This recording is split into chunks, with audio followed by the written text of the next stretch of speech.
Сәлем достар, менің арнама қош келдіңіздер. Бүгін сіздермен сәбізден қысқыға осындай өте дәмді әрі керемет икра жабатын боламыз. Міндетті түрде дәл менің рецептім бойынша дайындап көріңіздер, өте дәмді болып шығады. Және де видеома ұнаса лайк басып, қазақша контентті қолдап, арнама тіркелуді ұмытпаңыздар. Ең әуелі керек заттарымызды дайындап аламыз. Сәбізді ет тартқыштан өткізгенге ыңғайлы болу үшін ұзыншалап сақтап турап аламыз. Қызанақтарды да дәл солай тураймыз ет тартқыштан өткізуге ыңғайлы болу үшін. Және де сарымсақтар қажет, бір бас, тұз, бұрыш, қызыл бұрыш, қара бұрыш, қызыл бұрыштың кішкентай балғын түрін алсаңыз да болады, бір дана. Менде болмағандықтан мен осындай қызыл ұсақ бұрышты қолдандым. Қант керек, сұйқымай және уксус қажет болады.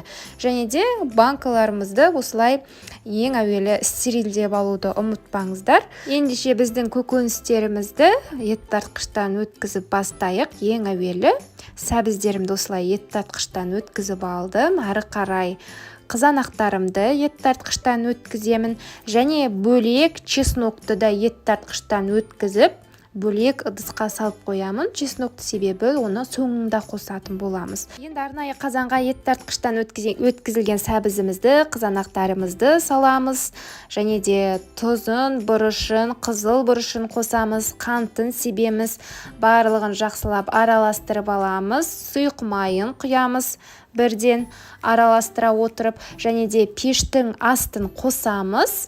Пештің қызуын жоғарылау етіп қойып қойыңыз, яғни режимін. Біздің қазір икрамыз бұрқылдап қайнау керек. Сол кезде пештің қызуын азайтатын боламыз. Міне барлығын араластырып, қазанымыздың қақпағын жауып, енді икрамыздың бұрқылдап қайнағанын күтеміз. Шамамен 5-6 минут көлемінде менің икрам бұрқылдап қайнай бастады. Осы уақытта пештің қызуын төмендетемін. Ең баяу отта икрамды қазанымның қақпағын жауып қойып, 2-2,5 сағатта қайнататын боламын. Осы уақыт аралығында міндетті түрде араластырып отыруды ұмытпаңыз, себебі қазанымыздың түбіне икрамыз жабысып қалуы мүмкін. 2-2,5 сағаттай уақыт өтті. Міне баяу отта менің икрам баппен пісіп жатыр екен. Енді осыған жаңағы сарымсақтарымызды қосып араластырамыз жақсылап.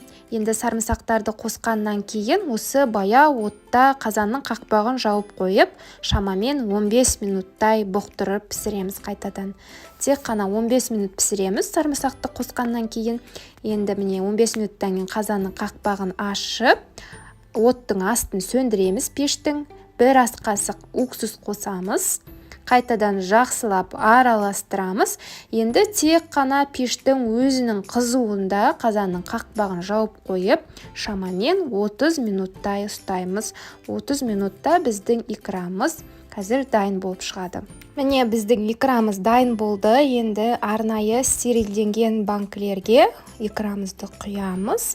Және де қақпақтарын жақсылап жауып, икраларымызды төңкеріп, бетін жылы жауып, бір күнге толықтай өзі суығанша қойып қоямыз.